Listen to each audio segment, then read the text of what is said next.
y vamos a las preguntas. Gracias, presidenta. Respecto al Consejo de Morena que se llevó a cabo ayer, ahí se presentó una carta que usted envió al partido, nos la distribuyó la dirigencia del partido Morena.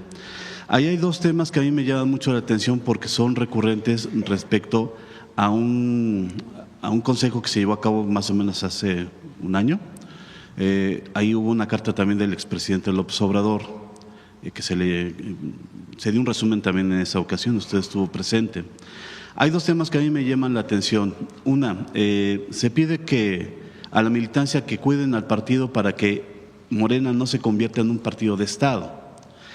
Y otra también es que se evite a toda costa la colusión con el crimen organizado. Esos dos temas, cuello blanco. Y de crimen organizado y de cuello blanco. Esos dos temas, presidenta, ¿hay algunas señales de que le preocupen a usted acerca de que estas dos circunstancias ya estén ocurriendo en el partido y que haya que dar marcha atrás, hacer un alto en el camino, replantearse, que no se convierta en un partido de Estado? ¿Ya lo es? ¿Hay manera de revertirlo? Y también este tema de la colusión con el crimen organizado y la delincuencia de cuello blanco, también usted ve signos de que esté ocurriendo, de que haya que revertirlo, de que haya que combatirlo, simplemente son advertencias al partido. No fueron solo esos 2 puntos, fueron 10 puntos que realmente son ya los había presentado yo el día que presenté mi licencia Morena, y son 10 puntos. El primero habla de la importancia de la unidad. Los otros puntos tienen que ver con la ética de la transformación, que los recursos económicos no se vuelvan la distinción de un militante, sino todo lo contrario. El poder es humildad y nosotros debemos comportarnos con rectitud siempre, con humildad, con honestidad, sin parafernalias vinculadas con el poder de antes. Todo eso está en los 10 puntos.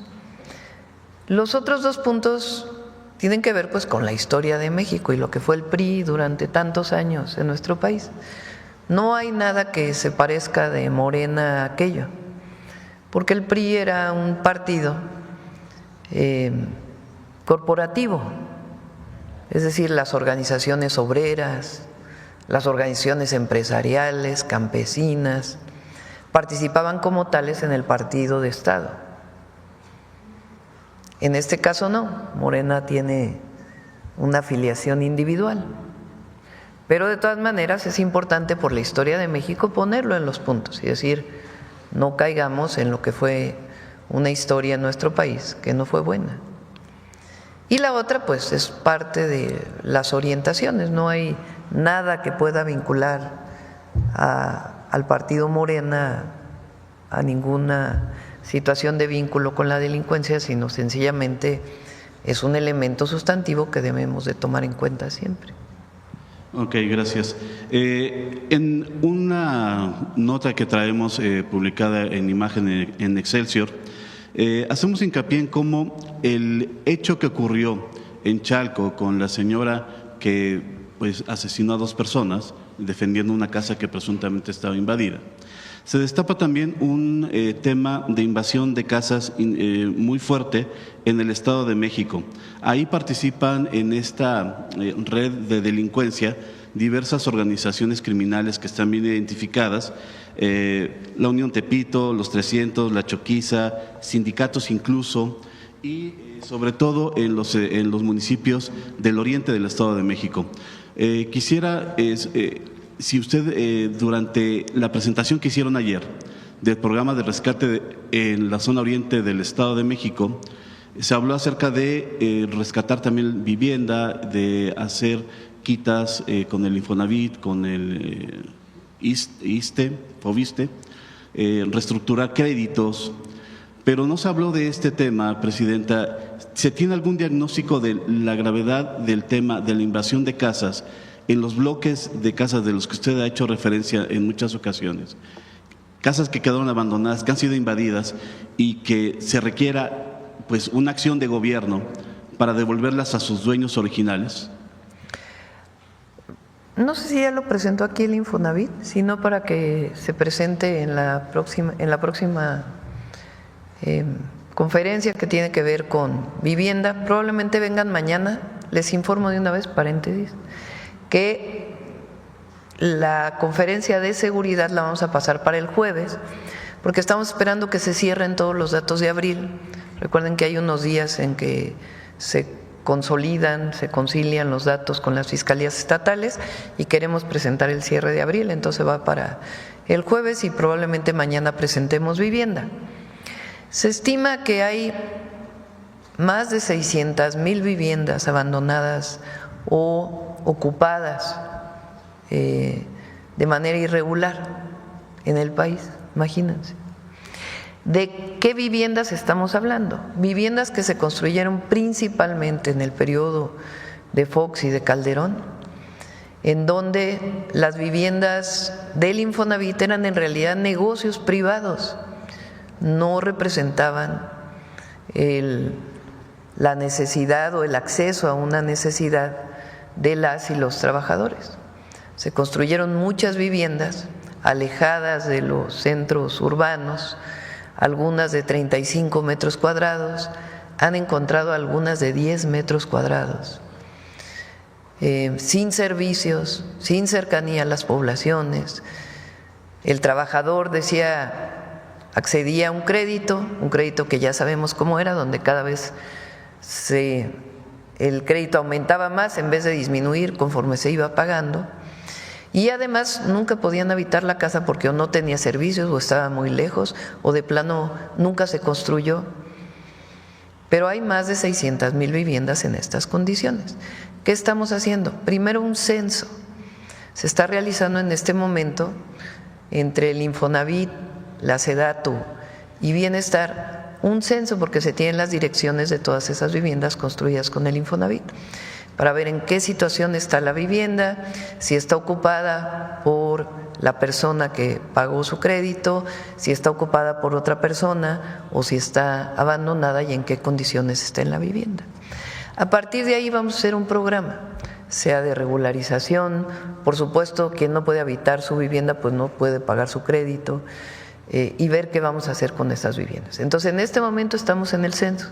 Una vez que termine el censo y que sepamos en qué condiciones están estas viviendas, ya presentamos el programa de atención a este caso. Pero es muy distinto a lo que mencionas. El otro tema es el tema de posibles o presuntos delincuentes que se adueñan de una vivienda que ocupa una familia, que por alguna razón a lo mejor no está ocupada y la están rentando y hay momentos en que está sola o alguna otra condición de este tipo.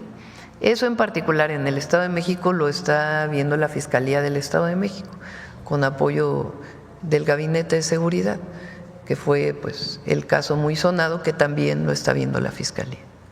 De esas 600,000, ¿se tiene una idea de cuántas serían en el Estado de México?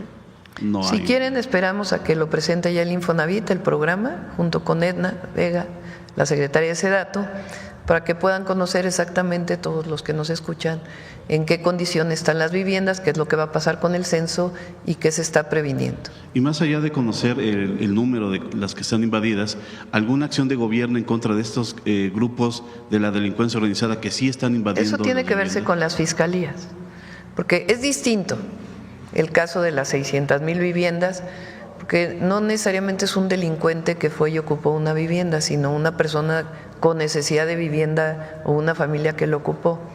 Aunque pueda ser un acto que no parece legal, es una condición distinta a una banda que se dedique a despojar de viviendas a las personas. Es distinto el fenómeno, más allá de si tiene un asunto penal o no. Entonces, en este momento, ustedes saben, desde el presidente López Obrador no se está desalojando, pero hay que atender el caso de las viviendas construidas por el Infonavit hace tiempo. El otro caso de despojo se atiende a través de las fiscalías. Muchas gracias. Y por último, Presidenta, la sección 22 de la Coordinadora Nacional de Trabajadores de la Educación mantiene su llamado a hacer un paro a partir del 15 de mayo, un paro nacional de todos sus agremiados. Aquí hemos visto que han venido representantes de la CENTE, también del sindicato, para dialogar con ustedes y evitar este paro. ¿En qué van estas pláticas? Hay diálogo con todos los maestros y maestras, tanto a través de el Sindicato Nacional de Trabajadores de la Educación, con la coordinadora, hay diálogos estatales en donde está participando la Secretaría de Educación Pública para atender las demandas locales, están los puntos que ofrecimos desde hace tiempo, que tienen que ver con el FOBISTE, el congelamiento de la jubilación y algunas otras acciones de apoyo a las maestras y los maestros. Entonces hay un diálogo permanente y va a seguir el diálogo. Con lo que ustedes han ofrecido, ¿no tendría sentido un paro nacional? Pues ya vamos a pedirle al secretario de Educación que venga. Lo importante es que hay diálogo, que hay comunicación y que hay coordinación. Y en la medida en que podamos cumplir las demandas justas de las y los maestros, lo vamos a hacer. A veces pues sobrepasa el presupuesto del gobierno y es difícil cumplir las demandas que solicitan, pero nuestro apoyo a las maestras y los maestros y vamos a buscar la mejor condición para ellos. Muchas gracias. Bueno, vamos a ver acá, Carlos. Buenos días a todas y todos. Carlos Navarro, de Heraldo Media Group. Presidenta, entonces, con esta estimación de 0.7 puntos porcentuales, ¿la meta mínima de crecimiento anual en México es de 2.7% en su administración? Estamos revisando con Secretaría de Hacienda. ¿Cuál fue el que presentaste de las previsiones? Entre 1.5 y 2, lo que se presentó para este año en la última actualización que se tuvo que presentar al Congreso, y se están haciendo permanentemente todas las evaluaciones. Lo importante es lo que hemos mencionado, que no es que nosotros estamos esperando a ver qué va a pasar en la economía de los Estados Unidos y estamos cruzados de brazos a ver qué va a pasar. No, hay un trabajo permanente de todo el gabinete y particularmente el gabinete económico para fortalecer la economía nacional y que no solamente haya crecimiento, porque el crecimiento del PIB es una variable. Para nosotros nos interesan las variables que tienen que ver con el bienestar de las y los mexicanos, que a veces no solo es el crecimiento, o a veces ni siquiera en el crecimiento se refleja, sino una mejor condición y calidad de vida de las y los mexicanos, y particularmente el crecimiento del empleo bien remunerado. Entonces, en eso estamos trabajando. Para eso es el Plan México. Entonces, el Plan México hoy se presenta lo que nos comprometimos y hay varios otros temas que están pendientes de presentar, como los polos del bienestar, por ejemplo, que ya los vamos a presentar pronto, y otros más. Y estas medidas, es importante, también han sido dialogadas, consensadas con los distintos sectores productivos del país. Entonces, para poner una cifra, el mínimo sería 2.2% anual. No quisiera yo poner una cifra, lo importante es que no tiene que ver con estas visiones negativas, pesimistas de organismos financieros internacionales que han dado para México, porque estamos trabajando permanentemente, repito, no solo para el crecimiento, sino principalmente para el bienestar. Gracias. También preguntarle en otro tema, el presidente de Estados Unidos, Donald Trump, hace unas nuevas declaraciones, palabras más, palabras menos, dice que usted tiene miedo de los cárteles del crimen organizado. ¿Qué responderle a estos comentarios, Presidenta? Mire, yo no quisiera que… Hay muy buena comunicación con el presidente Trump. En 3 meses y poquito de su gobierno, pues hemos tenido, no sé, más de 5 llamadas. Y es buena la comunicación, a veces no estamos de acuerdo, pero se dice en la llamada de teléfono y ha habido respeto. Entonces, yo no quisiera que la comunicación entre el presidente Trump y su servidora, entre Estados Unidos y México, fuera a través de los medios y declaraciones a los medios. Es una comunicación fluida, buena, en donde tenemos muchísimos acuerdos y otros que no hay acuerdo, pero que estamos dialogando permanentemente, que es algo normal y natural. Entonces, No quisiera yo que ahora viene una declaración mía y sale en el periódico y ahora otro reportero le pregunta al presidente Trump y ¿para qué generar un desencuentro? Entonces, lo que yo dije el sábado es que en efecto en alguna llamada, más que como un amago, como lo presentó el Wall Street Journal, el presidente Trump dijo, queremos ayudar a México y para ayudar a México pues queremos mandarles, entre otras, tropas o si es que lo necesitan. Y yo le dije, no, presidente Trump, eso no. Podemos colaborar en muchas otras cosas dentro del marco de nuestra soberanía y de la territorialidad que a cada uno de nosotros nos corresponde. Les pongo un ejemplo. Recientemente, hace 3 días salió que el presidente Trump dijo mano dura a el tráfico de armas de Estados Unidos a México. Eso no se había oído nunca de un presidente de los Estados Unidos. Y es importante para México que se detenga el tráfico de armas, así como nosotros estamos trabajando muy fuerte para disminuir, detener el tráfico de fentanilo de México hacia los Estados Unidos y de otras drogas. Entonces, hay muy buena relación también entre el Comando Norte, la Secretaría de Marina, la Secretaría de la Defensa. Hay muy buena relación entre el secretario Ebrard y el secretario de Comercio de los Estados Unidos, entre el secretario de Hacienda y el secretario del Tesoro. Entonces, no vale la pena, no es un asunto, ustedes saben que nosotros aquí estamos con una estrategia de seguridad que van a ver el jueves, tiene muy buenos resultados. Entonces, evidentemente, pues cada quien tiene su manera de comunicar, pues no quisiera que se volviera esto un debate a través de los medios de comunicación con el gobierno de los Estados Unidos. Tenemos nuestra comunicación, hay muchísimos acuerdos y sigue habiendo esa buena comunicación, y cuando hay desacuerdos pues también se hacen a través de los medios oficiales y de la comunicación personal. Entonces, mejor lo dejamos ahí para que no haya ahí un tema de un debate a través de los medios. Así como México ha estado cumpliendo con la serie de acuerdos que se han planteado en estas llamadas, ¿Estados Unidos está cumpliendo con los acuerdos que ustedes les plantearon, sí, Presidenta? Sí, y hay muchas otras cosas que estamos todavía revisando. México ha tenido, dentro de todo el esquema de aranceles que ha decidido el presidente Trump al mundo entero, México está en una condición mejor que muchísimo, bueno, yo diría que la gran mayoría de los países del mundo, y eso es gracias a la comunicación que tenemos. Tenemos buena comunicación en otros temas como en migración, como en seguridad. Entonces vamos a mantener esa buena relación y sobre todo esta relación de respeto que se ha dado entre el gobierno de Estados Unidos y el gobierno de México. En otro tema, Presidenta, estamos a menos de un mes de la elección al Poder Judicial. ¿Usted estará participando con su voto? ¿De qué manera se está orientando para elegir a los distintos candidatos? Pues revisando, igual que todos los mexicanos, en las páginas del Instituto Nacional Electoral, el perfil de todos los que se están presentando, todas las que se están presentando, y hay que votar, a votar el 1 de junio. ¿Ya cambió su domicilio o votará en San Andrés? Ya cambiamos el domicilio, ya vamos a votar aquí. Ya no voy a votar allá en San Andrés Totoltepec. Y por último, preguntarle ayer sobre el tema de la zona metropolitana, principalmente en el oriente del Estado de México. ¿Cuándo los mexiquenses del oriente podrán palpar estas mejoras en calidad de vida, Presidenta? Poco a poco se va a ir notando. Iniciamos con este programa de mejoramiento de vivienda.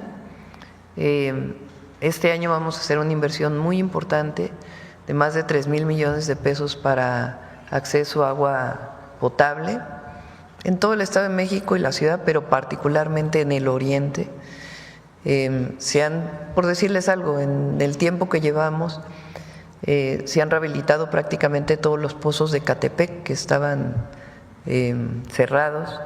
Se rehabilitaron ya 3 plantas de potabilización para Ecatepec. Todavía hay zonas de Ecatepec que no tienen el acceso que se requiere al agua potable, pero hay otras zonas que de plano no estaban recibiendo agua y que hoy ya tienen esa posibilidad.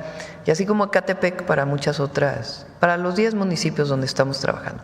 Agua potable, fuimos el viernes a visitar esta obra impresionante de 1,5 kilómetros del nuevo colector en Chalco para evitar inundaciones, es completamente nuevo, es una inversión de más de cerca de 500 millones de pesos, va a evitar inundaciones. El lunes de hoy en 8 inauguramos el trolebús elevado para Chalco y de ahí nos vamos a ir a Iztapaluca, vamos a iniciar este mismo año. Es decir, son varios programas y ayer mencioné que vamos a ampliar el número de preparatorias y al menos un pequeño campus universitario de las universidades que estamos creando en cada uno de los 10 municipios. Muchas gracias, buena semana a todas y todos. Bueno, a ver acá para terminar de este lado. Presidente, buenos días a todos. Preguntarle, Presidenta, sobre el caso de este agente de la extinta Policía Federal ejecutado el 30 de abril en el estado de Morelos, condecorado como héroe, testigo clave en un caso de un líder criminal. ¿Tenía protección del gobierno federal?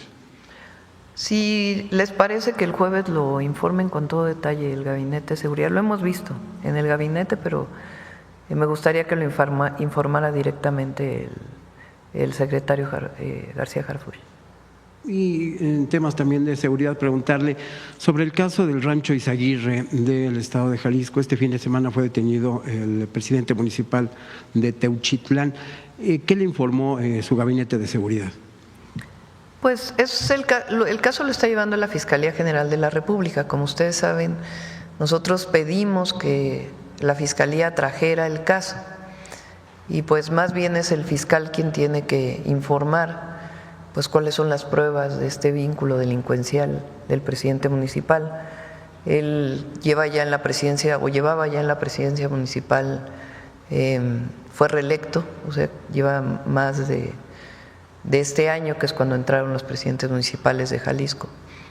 Entonces ya lleva tiempo ahí en la presidencia municipal, entonces la Fiscalía tiene que informar cuáles son los vínculos o los presuntos vínculos con uno de los cárteles.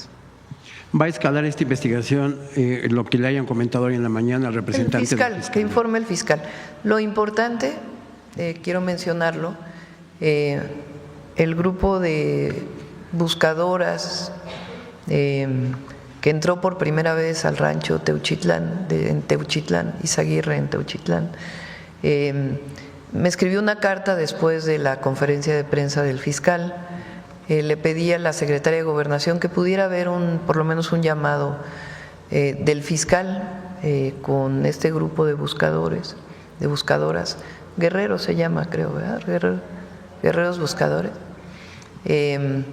Y hubo una llamada de teléfono del fiscal con la presencia de la fiscal de víctimas, Irene Herrerías, con ellas para poder pues seguir teniendo comunicación y que ellas puedan expresar libremente lo que encontraron en el rancho y que puedan ser pues atendidos en toda la magnitud las solicitudes que tengan, además de las reuniones que se están teniendo con la Secretaría de Gobernación. Si es necesario, sí. Por ahora pues están reunidos con la Secretaría de Gobernación y van muy bien las reuniones. Gracias. A ver acá para terminar de este lado. Mariana Madrid, de Canal 13 Alvavisión. Una precisión para la presentación del secretario de Hacienda. ¿Aumentarán 10% las compras en general o aumentarán 10% del contenido nacional? Del contenido nacional. 10% del contenido nacional de las compras de gobierno. Muchas gracias. Sustitución de importaciones. Sí, lo anunciaremos en la Convención Bancaria. Sí. ¿Hay expectativa de los especialistas de que haya una contracción de la economía en el segundo semestre y de que incluso se alcance una inflación del 3.8%? ¿Ustedes tendrían también estas estimaciones o cuáles serían sus cifras? ¿Quieren? A ver, Edgar y luego Marcelo. Con su permiso, Presidenta. No, nuestro escenario base es de un crecimiento positivo de la economía, medido en términos del PIB, como mencionaba la presidenta. Hay otros indicadores de bienestar también que son muy importantes. Estamos en niveles mínimos de desempleo. La medición actual surge a partir de la consolidación de las encuestas en el 2005. El último reporte de desempleo estamos en 2.2%. La masa salarial está en máximos históricos. Hay un crecimiento muy sólido de los datos del empleo, sobre todo del empleo formal.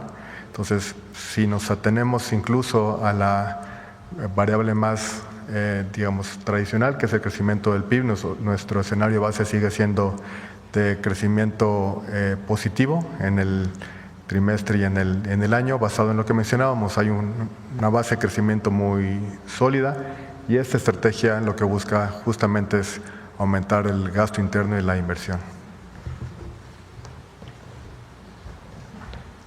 Bueno, brevemente te diría que siempre hay que tomar con reserva las expectativas por el margen de error que ha habido, que es enorme. Pero más en esta ocasión porque tenemos todavía muchos elementos por verse. O sea, en qué va a terminar toda esta reorganización del orden comercial y qué efectos va a tener, cuánto va a durar. Hay algunos elementos que todavía no tenemos la respuesta completa. Pero también creo que hay otro elemento sustantivo en donde diferimos, porque no están midiendo el efecto que va a haber a partir del segundo semestre en relocalización de cadenas productivas. O sea, solo estás contabilizando elementos negativos, pero no estás viendo algunas cosas que están empezando a suceder. Entonces, yo diría que tomáramos con mucha reserva muchas de esas previsiones que están viendo, por esas razones que te acabo de comentar. ¿Cuál es nuestra previsión? Lo que acaba de decir el secretario de Hacienda. ¿Y en qué se fundamenta? En los datos consistentes que tenemos verificados y en la confirmación de flujos de inversión y movimientos de líneas de producción que estamos constatando en nuestro territorio. Gracias. Y presidenta, ¿ya tendrá su gobierno conocimiento de en qué se gastará el remanente del Banco de México? Estamos trabajando en eso. Hay una parte por ley que tiene que irse a pago de la deuda. Entonces, Edgar, normalmente tenemos reunión los lunes, ahora nos vamos a ir corriendo a Puebla. Entonces, tenemos reunión esta semana para ver el cálculo exactamente de cuál es el monto que se va a destinar a inversión y de ahí pues ya informaremos en qué se va a destinar. Muchas gracias. Ahora sí de este lado, a ver acá. Gracias, presidenta. Yusbel Carolina, de Código Libre. Siguiendo con el tema de economía, ahora el presidente Donald Trump dice que aplicará un impuesto del 100% a las películas hechas en el extranjero, alegando que la industria cinematográfica estadounidense está muriendo. ¿Cuál es su opinión y qué apoyos habrá que incrementar el gobierno mexicano para apoyar esta industria? Bueno, ahora subió un poco en este año el apoyo de descuento por impuesto para cine nacional. ¿Cuánto fue, Edgar? No sé, no lo recuerdo en este momento. Sí, se los damos si quieren mañana exactamente en cuánto aumentó. Pedimos si quieren que venga Claudia a platicar lo que está haciendo IMCINE y todo el trabajo que está haciendo también en Estudios Churubusco, y es un trabajo muy importante y de apoyo a la industria cinematográfica.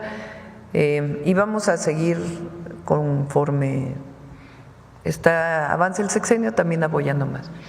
Ahora, la manera de producir ahora en el sistema o en la industria cinematográfica pues es muy variado. Ya no es exactamente como antes, que todo se producía dentro de un estudio, que todo se producía en Hollywood, y ahora pues se ha globalizado muchísimo esa industria, incluso con las plataformas digitales. Ya no todo se presenta en las salas de cine, sino a través de las plataformas digitales, pues se difunde muchísimo la producción cinematográfica. Entonces habría que ver pues este tema de los aranceles que impulsa el presidente Trump, pues cómo en algo tan global como una plataforma digital podría implementarse, ¿no? Es más complejo. ¿Esta convención del 8 y 9 de mayo usted va a asistir a la convención bancaria? Sí, vamos el jueves. El jueves en la mañana vamos a ir como parte de los planes de justicia, a entregar tierras al pueblo wixárika, y en la tarde vamos a la Convención Nacional Bancaria, y Hacienda ha estado trabajando con los bancos para poder ampliar las posibilidades de financiamiento a las micro y pequeñas empresas. Aquí, sí, de aquí nos vamos. Presidente, en otro tema, ¿tiene información de qué banda de Estados Unidos está en contubernio por autoridades mexicanas sobre el huachicol? ¿Cómo se va a trabajar estos desafíos de organizaciones criminales dedicadas al contrabando y cómo está esta seguridad en las aduanas? Se está haciendo un trabajo muy importante de colaboración, de coordinación y también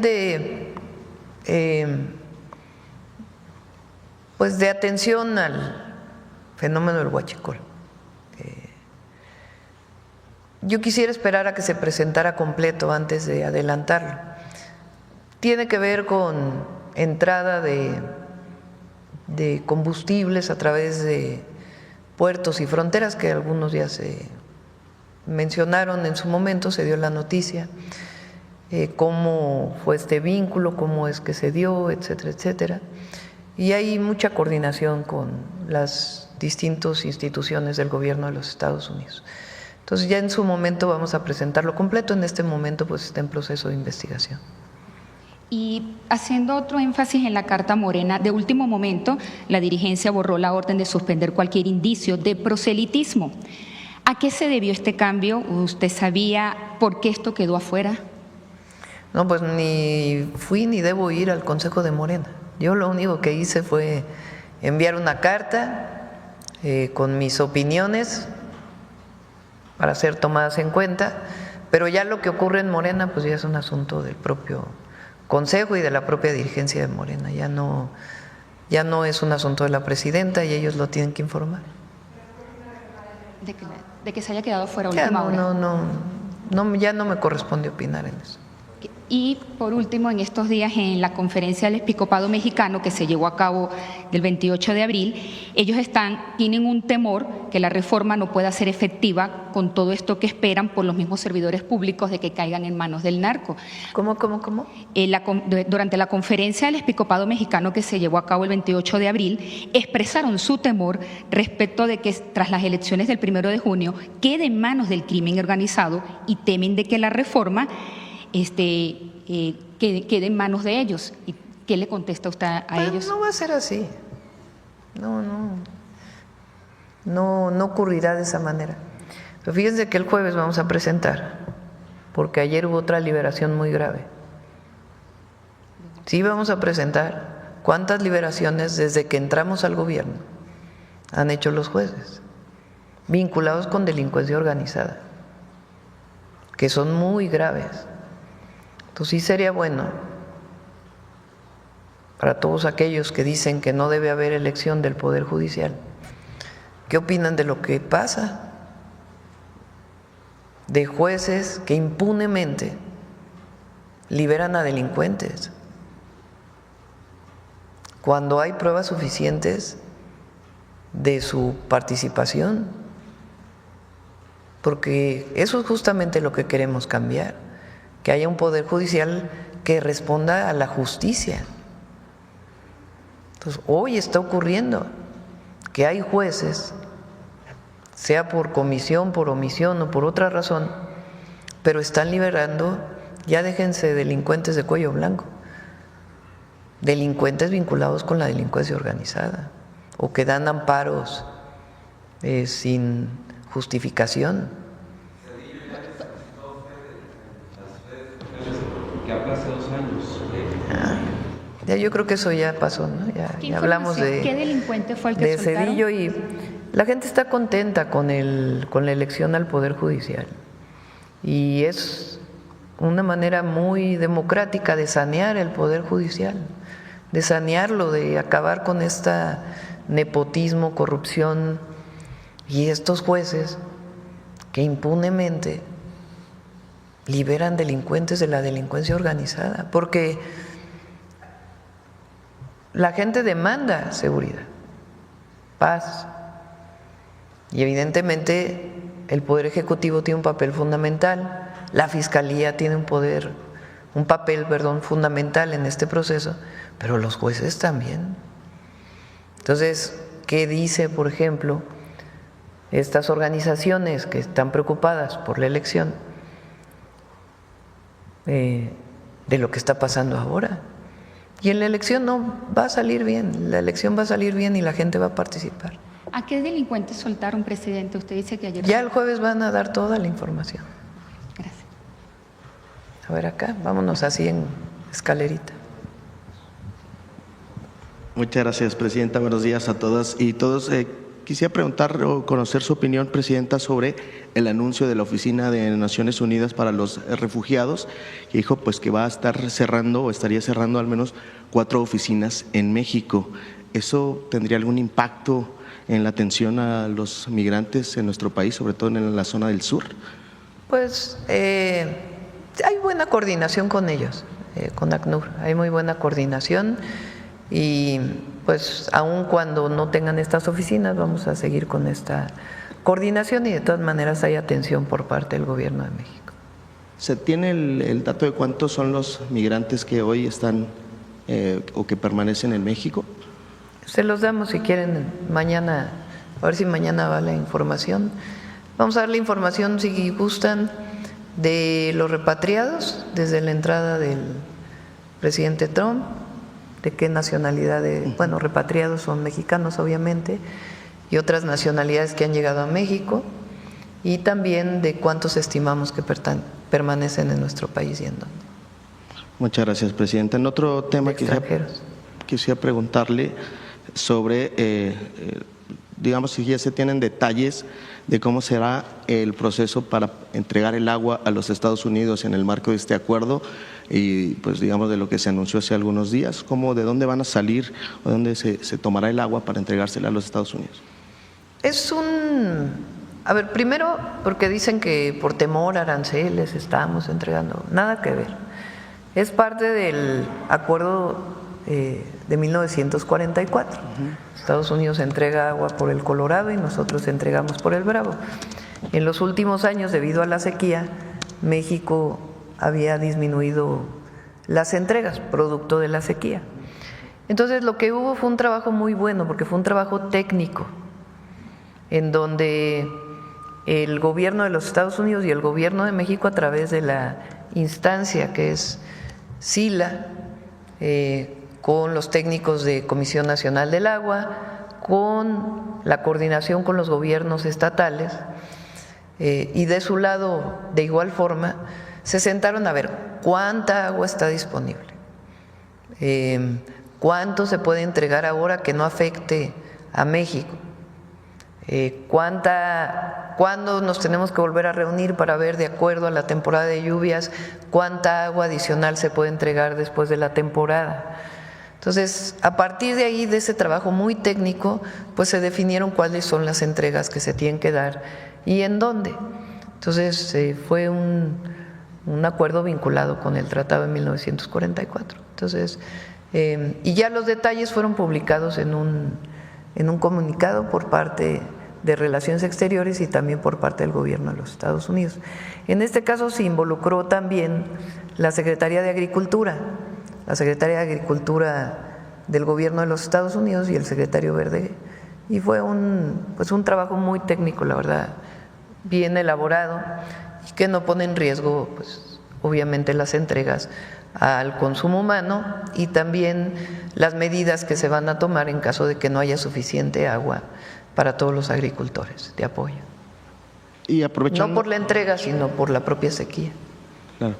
Muchas gracias. Aprovechando este tema que sí que tiene que ver también con el tema de la sequía, que es lo que ha pues estimado, pronosticado con agua, ¿cuáles serían las acciones pues que se estarían tomando desde su gobierno para garantizar? Hay un trabajo muy importante que se está haciendo de uso eficiente del agua, de tecnificación de riego agrícola. Eso nos va a ayudar mucho para poder utilizar el agua que hoy es para riego, para consumo humano y al mismo tiempo aumentar la productividad del campo, porque cuando hay tecnificación del riego, pues hay aumento en la productividad. Entonces, eso es parte de lo que estamos trabajando. Obviamente no va a quedar este año. Estamos hablando de un programa de 2, 3 años que ayude a todos los agricultores. Y en particular, pues para cada estado se están haciendo algunas medidas, para Sonora, para Chihuahua y para Coahuila principalmente, y algo para Sinaloa. Muchas gracias, presidenta. Quisiera aprovechar solamente, si puede comentarnos el secretario de Economía en este tema que explicaba sobre los textil, la participación de la Fiscalía. Él decía que hay algunos delitos, ¿verdad? Si nos podía hacer la precisión, por favor. Muchas gracias. Bueno, brevemente diría lo siguiente. Mira, todo este trabajo es un trabajo en equipo con diferentes instituciones, cada quien en su rol. La unidad de inteligencia financiera, yo diría, ha sido muy importante, porque por primera vez congelamos las cuentas, no nada más es ir a clausurar la empresa, las 8 empresas que mencioné. Entonces, hay atrás un trabajo de meses, y aquí debo reconocer también el trabajo de Pablo Gómez y todo su equipo, que nos ha ayudado pues meses en buscar, determinar qué empresas, por las 8 que dije, son 24,000 millones de pesos en un año, mintiéndole al gobierno, evadiendo al fisco, provocando pérdida de empleos en la industria textil y del calzado. Entonces, y en ello el fiscal general, en particular el doctor Gertz, ha tenido interés de apoyarnos y orientarnos en todas las medidas que hemos tomado, qué procede, qué no procede, qué es delito federal, qué no es delito federal. Lo mismo te puedo decir de la Agencia de Aduanas de México. Rafael Mollinedo personalmente ha verificado qué agencias aduanales se les va a cancelar la licencia, porque hay 5 agencias aduanales en proceso ahorita de cancelación solo por esas 8 empresas. Porque ¿de qué te sirve solo cancelar el permiso de la empresa si no congelamos las cuentas, si no vamos a ver quién es el beneficiario y todo lo que te acabo de decir? Entonces es un trabajo en equipo de todas estas dependencias, y desde luego la Secretaría de Marina también nos ha ayudado. El secretario de Hacienda ha estado en varias reuniones, es decir, es un trabajo de equipo, no de la Secretaría de Economía, y les agradezco a todas y a todos su apoyo. El tema de las guerras de los países que decían China está entre ellos, los que se están revisando las regularidades. Sí, y también Estados Unidos. ¿Pero por qué gritos entró la Fiscalía? ¿Perdón? ¿Por qué gritos entró la Fiscalía? La Fiscalía le damos, ha sido, como decía yo, ha acompañado toda esta estrategia y nos ha sido como un gran asesor nuestro, y ahora están haciendo investigaciones. Vamos a ver en qué resultan las cosas, porque el primer paso es pues, cancelas la empresa, pero después la pregunta es, bueno, pues ¿quién se beneficia de todo esto, no? Estos 24,000 millones, ¿quiénes son los beneficiarios? ¿Y qué delitos puede haber? Pues no me quiero adelantar, seguramente vamos a encontrar delitos graves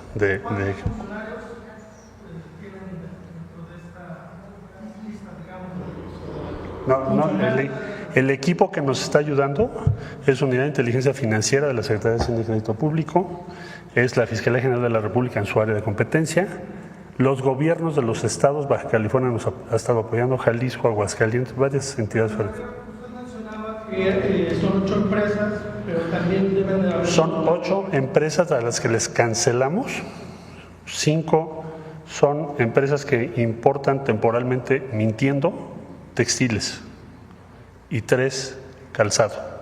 En ambas condiciones, nunca exportaron eso, estaban engañando al gobierno. Entonces, ya se tomó la acción, pero va a haber una consecuencia. Entre otras, cancelar a las agencias aduanales. Son 5. Ahorita están en proceso de cancelación. Y congelar las cuentas de quienes participan. ¿Por qué la Fiscalía? Pues la Fiscalía que nos está diciendo, bueno, vamos trabajando juntos desde ahora para que cuando identifiquemos todos los delitos que hubiese, primero determinar si son federales o locales, y segundo, acompañar al Ministerio Público a todo lo que hagamos para que tengamos éxito. Entonces, eso es a lo que me refiero.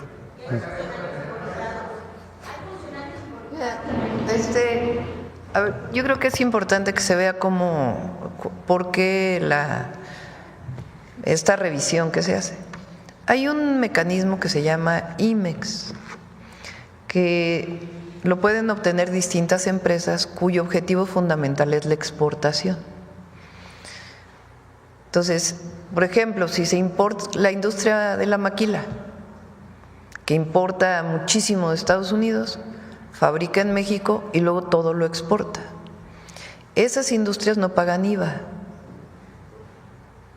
porque así está establecido como un mecanismo de apoyo para la industria exportadora. En algunos casos empezaron a importar no de Estados Unidos, que digamos era el objetivo dentro del tratado, sino de otros países. Y no había problema porque dentro de los mecanismos o las reglas de la Organización Mundial de Comercio era válido pues que se importara, o es válido que se importe de otros países para exportar. Y obtuvieron, porque dijeron otra cosa las empresas, no porque hubiera colusión, su registro de IMEX. Pero ¿qué empezó a pasar? Que en realidad no lo exportaban, sino que lo vendían para el mercado interno. Entonces, empresas que importaban o que importan y que no exportan todo, sino que alguna parte o todo lo venden en México. Entonces, si lo venden en México, tienen que pagar IVA a fuerzas. Si no, pues tienen esta exención. Entonces, a la hora de estar revisando estas empresas, la Secretaría de Economía encuentra pues que hay muchas que lo hacen para el mercado interno, que no es para la exportación. Y entonces ahí empieza todo el proceso de revisión de por qué se les dieron a esta, por qué los agentes aduanales que deben revisar que si se queda o si se exporta no estaban registrándolo. Y ahí viene todo este procedimiento, y si se congelan cuentas de esas empresas, y si hay un delito penal, pues lo tiene que investigar la Fiscalía. Ese es el esquema. Hay otros también donde hay muchísimas formas de importar. Si se importa de una manera, pues se paga un impuesto, si se importa de otra manera, se paga otro impuesto. Y entonces hay empresas que importan y que mienten a la autoridad, diciendo que en realidad están importando de una manera para no pagar impuestos. O ahora se están poniendo los precios de referencia, porque se dice, pues importé una bicicleta y cuesta 5 centavos. No, pues discúlpame, no puede costar 5 centavos una bicicleta. Tiene que costar, pues, aunque se haya fabricado en otro lado, pues lo mínimo indispensable de lo que cuesta el acero a nivel internacional, si es que es de acero. Entonces se le pone, pues el valor mínimo es y sobre eso pagas los impuestos. Eso es lo que estamos haciendo con esto de los precios de referencia, la revisión de las IMEX, y pueden seguir importando. Sí, bueno, tienen que resolver su problema de haberle mentido a la autoridad, pero se puede importar. El tema es que tienen que pagar impuestos. No pueden mentirle a la autoridad de que eso se exporta cuando en realidad no se exporta, se está quedando en el mercado nacional. Aparte de otras cosas que se pueden considerar como importación ilegal. Ahora sí. Gracias. Gracias, presidenta. Dalila Escobar, de Proceso. Primero, en toda esta estrategia que ha manejado su gobierno en torno al tema de la búsqueda de personas desaparecidas y que incluye iniciativas para reformar leyes, había mencionado que se dio un momento para que madres y padres buscadores hablaran con la Secretaría de Gobernación para pues agregar algunos elementos o tal vez cambiar algunas cosas. Primero quisiera preguntarle si cuándo se tendría previsto que se tengan listos ya estos, no sé si sean modificaciones, si va a enviarse de nuevo la iniciativa. Vamos a dar todo el mes de mayo. Ya se presentaron muchas de las modificaciones por parte de los grupos de organizaciones de buscadores, de buscadoras. Todavía hay varias reuniones pendientes y se va a hacer pues las modificaciones que están sugiriendo. El objetivo es que haya un extraordinario en junio. Hay varias leyes que quedaron pendientes, entre otras algunas de economía. Entonces, que haya un extraordinario en junio y poder tener pues los acuerdos durante el mes de mayo para que ya puedan ser aprobadas. ¿Se enviarán como tal modificaciones? ¿Se enviarán como modificaciones o una nueva iniciativa? No, yo creo que en diálogo con los diputados y senadores se pueden hacer las modificaciones, y si son muy distintas, pues ya se envía una nueva iniciativa. Pero hasta ahora creemos que si involucramos en su momento a diputados y senadores y que conozcan todo esto se puede hacer a partir de la iniciativa que se envió, claro, o las iniciativas que se enviaron. Sí, algunos grupos de colectivos, bueno, todos siguen, se mantienen en las búsquedas de sus familiares que están desaparecidos y bueno, pues insisten, por supuesto sabemos que insisten en que hay todavía algunas irregularidades o inconsistencias en la forma en cómo las comisiones de búsqueda están llevando a cabo la labor. Sabemos que estas modificaciones es precisamente para fortalecer esto. ¿En qué momento se podrá notar la profesionalización de las personas que forman parte de las comisiones locales de búsqueda para que sean las familias quienes acompañen y no al revés? Sí, a ver, una parte le corresponde a las fiscalías, esto es importante. Y también las modificaciones que se enviaron tienen que ver con eso, la profesionalización del área de desaparecidos en las fiscalías estatales, porque es ahí en donde hay la principal investigación. Y son quienes tienen muchos de los instrumentos para la búsqueda. Y además, pues las comisiones de búsqueda y la colaboración y la coordinación con los familiares. Entonces están tomadas los dos temas en cuenta. Claro, sobre este tema ya nada más un par de puntos que planteo de una vez es, por un lado, el tema de, bueno, sí vamos a tener los informes de forma pública, el tema de los registros que han tenido ustedes de personas, el número de personas desaparecidas de acuerdo con la metodología que siguen y por otro lado, bueno, también de acuerdo con investigación en proceso, publicada en proceso, lo que tiene que ver, por ejemplo, en el Valle de México, la cuestión metropolitana, no nada más en la Ciudad de México, sino todo el entramado que tiene que ver con la búsqueda de personas desaparecidas, como sabemos, colectivos. Muchas de las personas desaparecen en la Ciudad de México, son de la Ciudad de México y aparecen sus restos en estados colindantes. En este sentido, yo quisiera preguntarle también en un nivel preventivo. En la Secretaría, por ejemplo, de Seguridad, sabemos que la ciudad es una de los lugares más monitoreados con cámaras de videovigilancia.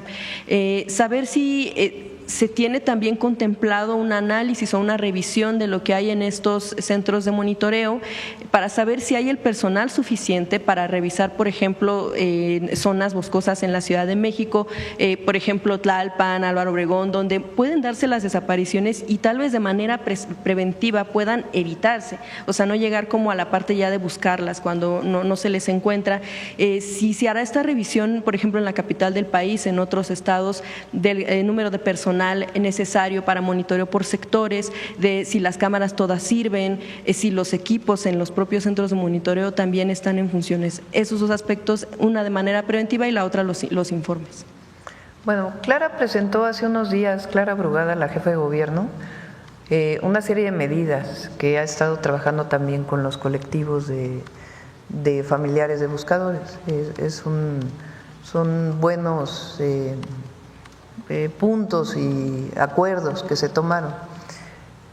Desde que estuvimos nosotros en la jefatura de gobierno, generamos esquemas que ahora los queremos llevar a nivel nacional, de prevención y de alerta temprana, que es parte de lo que se está modificando en las leyes.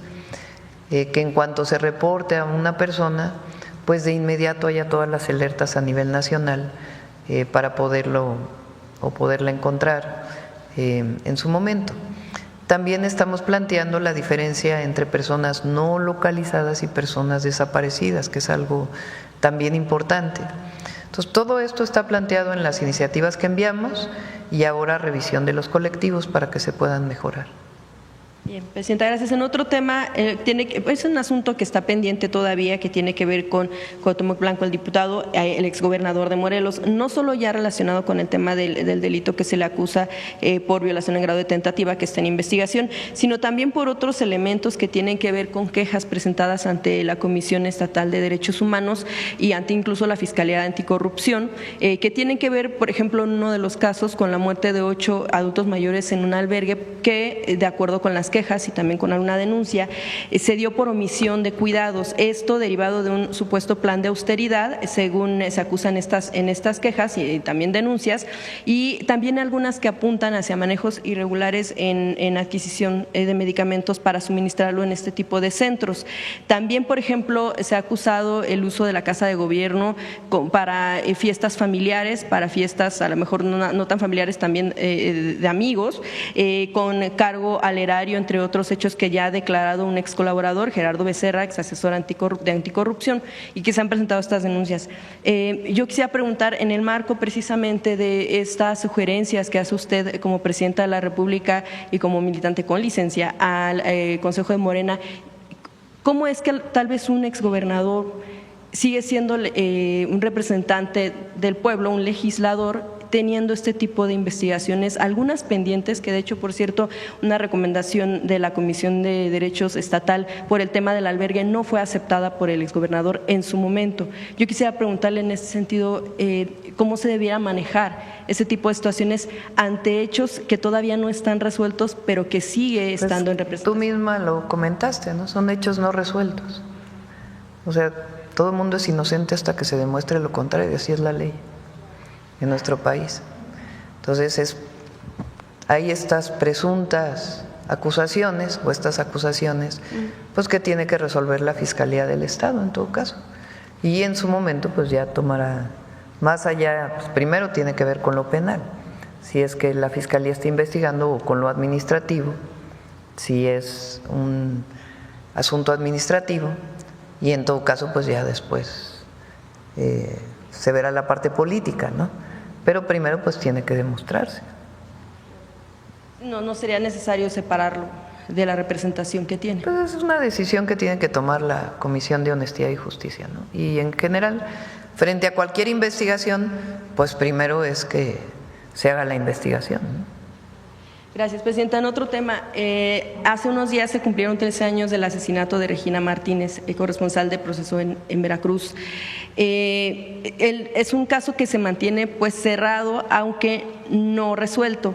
De hecho, el expresidente Andrés Manuel López Obrador había garantizado que se iba a reabrir el caso. Sin embargo, no se han notado avances en la situación. Quisiera ver si con usted va a seguirse esta situación hasta que se resuelva, porque recordamos que en el gobierno en el que se dio, Javier Duarte, pues él decía que se había sembrado la idea de que había sido por un asunto personal, pasional. Quisiera saber si en este gobierno se va a seguir con esta idea de que se reabra el caso y que se resuelva. Sí, lo retomamos. Y finalmente, presidenta, nada más que no quiero dejar pasar el caso. Apenas se dio a conocer el hallazgo del cuerpo de la activista de Oaxaca, Sandra Domínguez. Sí, es muy doloroso. Sí, en uno de los videos antes de su desaparición, evidentemente, Sandra enviaba un mensaje al gobernador Salomón Jara y bueno, denunciaba también al funcionario Donato Vargas. En su momento, Jara había pedido que se separara del cargo. En ese momento declaró por un ratito, unos 8 o 15 días. Sabemos que está separado pues del gobierno, pero Sandra lo denunció por ser parte de un chat donde exhiben a mujeres en situaciones sexuales, y también, bueno, pues después de esto desapareció junto con su esposo, como ya mencionaba, fueron apenas hallados sus restos junto con los de su pareja en una zona de Veracruz colindante con Oaxaca. Aquí la hermana o los familiares lo que han dicho es que pues sí regresó a casa, pero no como soñaban. Yo quisiera preguntarle si van a tomar en cuenta el tema de la investigación a este funcionario o exfuncionario. No sabemos en qué situación está. Si quieren está. el gabinete que conteste el jueves, han estado trabajando y hay varias líneas de investigación. Gracias. El último. Pues ya nos vamos a Puebla. Gracias, presidenta. Cristian Galarza, de Cultura Colectiva. Pues el fin de semana pasado, durante la inauguración de la Universidad Benito Juárez del Bienestar, en Texcoco, usted mencionó la defensa de la soberanía nacional una vez más. El día de hoy vimos con la exposición del secretario de Economía también la defensa de de lo hecho en México. Y yo le quería preguntar cuál sería el papel de las juventudes, o si se pueden involucrar las juventudes, o cómo se pueden involucrar las juventudes en la defensa actual de la soberanía nacional, ¿no? Ante de repente estos mensajes que sugieren pues lo contrario. Bueno, yo pienso que las y los jóvenes deben participar siempre, críticamente, en la defensa de su país, de la democracia, de las libertades, de la participación política, de la igualdad y de la defensa de la soberanía. No hay riesgo realmente, pero siempre hay que defenderlo, más un 5 de mayo.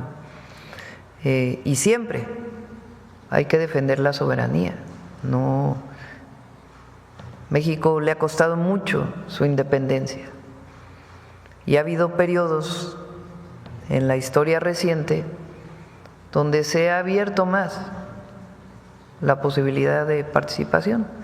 Lo he mencionado, el propio hecho de el triunfo de Fox en el 2000, que menciona la Bastida en su libro como un tema de injerencismo, o la presencia de agentes de agencias de Estados Unidos en la época de Calderón participando directamente en acciones, fuera de la ley, por cierto, porque había ejecuciones extrajudiciales, no detenciones.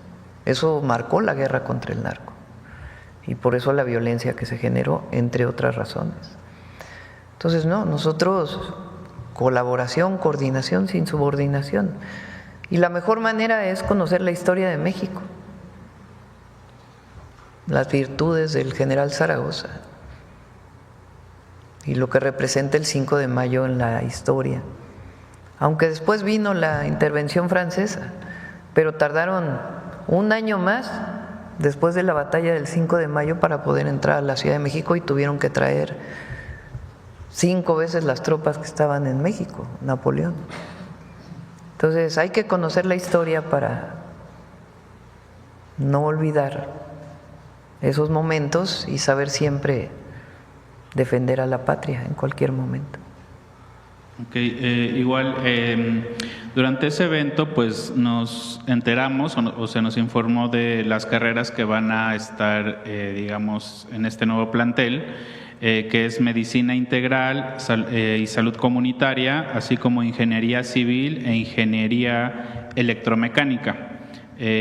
Nos gustaría saber cuál es, digamos, la trascendencia de estas profesiones, perdón, en la transformación que usted está continuando. Fíjense que la Universidad del Bienestar Benito Juárez o las Universidades del Bienestar Benito Juárez tienen un esquema muy participativo para definir las carreras que va a haber en cada lugar. Lo trabajan con la población, preguntan cuáles son las carreras que están vinculadas con su territorio y además qué quieren los jóvenes en el lugar. Y a partir de ahí se define la orientación de las carreras. Hay distintas carreras en las más de 200 universidades del Bienestar Benito Juárez. Estas se trabajaron en particular con Atenco, pero también evidentemente con la población en Texcoco, porque esta universidad es resultado del plan de justicia para Atenco, que justo el 3 de mayo de este año se cumplieron 19 años de aquella brutal represión. Entonces, el presidente López Obrador hizo los planes de justicia para pueblos originarios, pero también para lugares en donde ha habido una injusticia marcada, como es el caso de Atenco. Y entonces ahí se inauguraron tanto la universidad como el hospital en Atenco, del IMSS Bienestar, y se va a seguir trabajando. Y las carreras se definen a partir de este diálogo que se tienen con las comunidades. En otro tema, y regresando un poquito al tema de la carta que envió a la militancia de Morena, hay un punto en el que menciona el turismo político. Tal vez la pregunta sería, ¿cómo diferenciar cuándo es turismo político y cuándo es estrictamente necesario acudir a este tipo de eventos? Porque vemos que muchos legisladores, senadores y otras dirigencias pues asisten a este tipo de foros internacionales, ¿no? Los foros internacionales son importantes, no es que estemos negando su importancia. El problema es cuando quieres viajar como tu objetivo principal, más allá de asistir a un evento, porque hay eventos que a lo mejor pues no tienen tanta relevancia. Para mí, pues las y los diputados tienen un papel en la Cámara, pero tienen un papel en su territorio, de vínculo con la ciudadanía que los eligió. Entonces, ese no se puede olvidar una vez que uno llega a la Cámara de senadores o de diputados o las cámaras estatales. Tienes que estar en contacto con la gente, para eso te eligieron.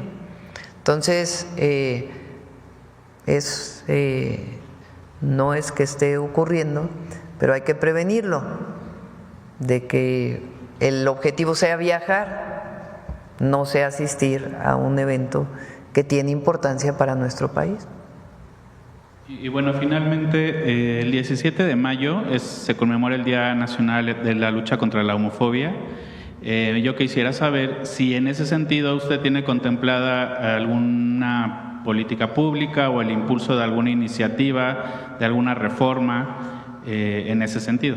Sí, si quieren, hemos estado trabajando particularmente con Bienestar, aunque también con otras secretarías, y presentamos aquí también con Gobernación por CONAPRED. Gracias, presidenta. Gracias a todas y a todos. Nos vemos mañana.